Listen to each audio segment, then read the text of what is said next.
going to show you how to make a really neat seam where you have a finished row of basically any Tunisian stitch and you want to join it to a foundation row. So this is the band of a beanie that I've gone all the way around. This is the foundation row.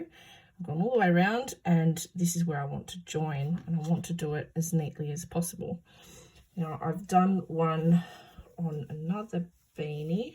Just bring into camera. This is exactly the same method. Now seam is here. Now I can feel it on the back there.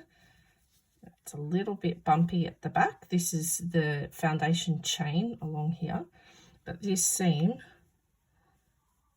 along this little groove here is really tricky to pick up against the rest of the stitching.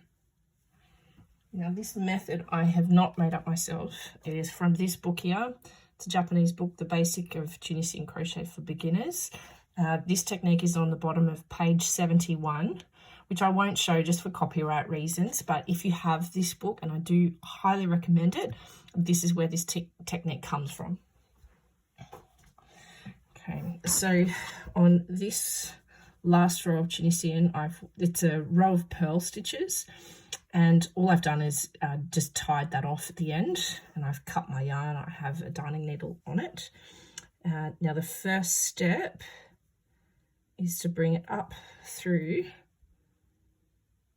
the back of that front edge stitch and through the front vertical bar of the first edge stitch. That's the only different step in this whole process, just to start you off. And there's basically two steps that you need to follow, and on the bottom one it uses up 2 stitches. I'll show you what I mean.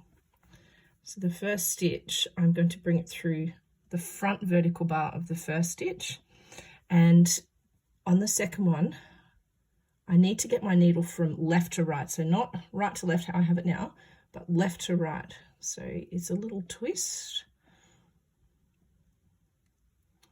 Okay, see how that's twisted? So again, it's bringing the needle from left to right of the second stitch. Pull that through. You don't need to pull these stitches tightly to begin with. Okay, now this is the first vertical bar of the foundation row here. Now I want to bring my needle behind both the front and the back vertical bar.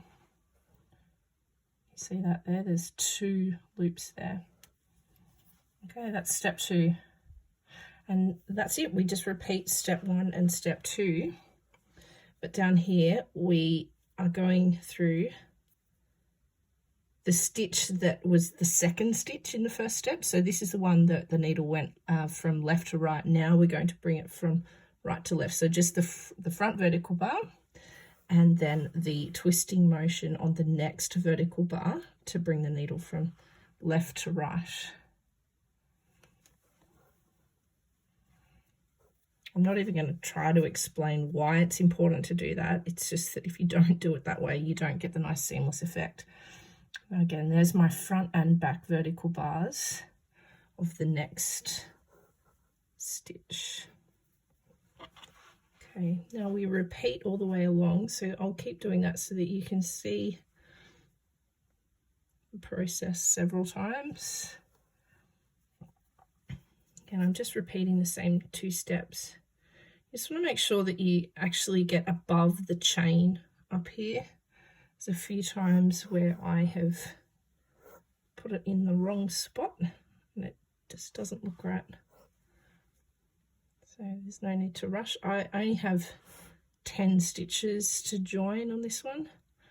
And look, this yarn, it's been frogged a few times because I've been experimenting, so it's a bit tricky for me to get the needle through. But if you haven't frogged your yarn like I have, then you won't have any issues.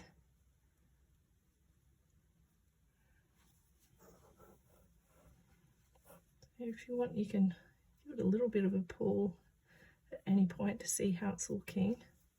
It's nice and gently.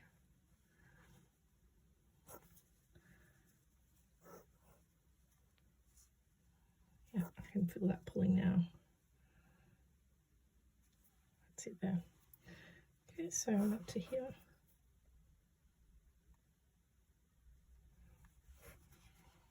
Twist.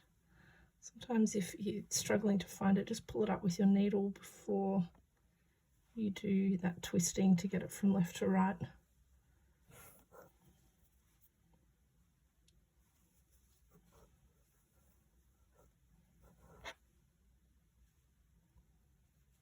There's my 2 loops.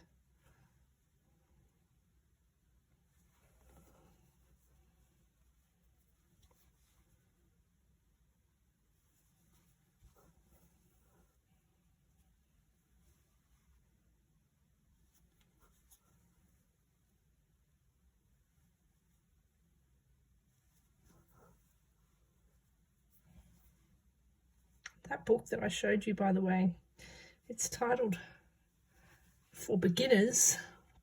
I actually think it doesn't matter what level you're at. The techniques in that book are ingenious, and it's sometimes hard to get. I was able to get it in Australia from the wonderful Japanese bookshop Kinokinoya.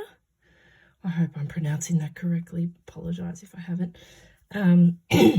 Where they have a large section of actual Japanese books, really good craft section. I am aware that it is on Amazon Japan, but I don't believe that they ship everywhere. So yeah, sometimes it is a bit tricky to find, but once you have, it is well worth it. It's a wonderful book, and I refer to it quite a lot. Okay, if you can see here, it's been a bit trickier for me to find both of the right loops here, so I'm just taking my time. So making sure that I've got both the right front and back loops of the stitch. I have one more to do there. See, I'm down to the last 2 stitches here.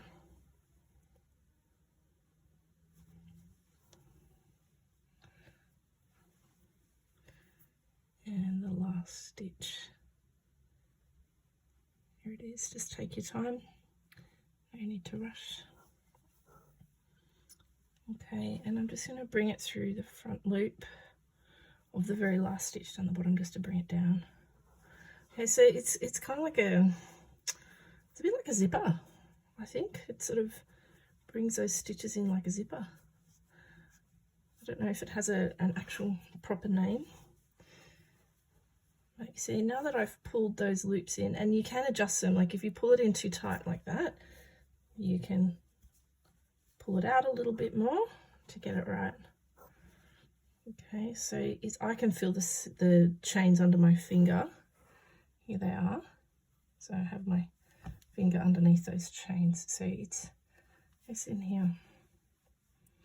Okay, and then to get rid of that, you just need to shove that through and weave that end in. You can tie a knot somewhere if you must. You shouldn't need to. If you've got, look, there's enough of a tail, I'm going to weave all of that in at the back. Okay, so there's your nice even stitch seam there.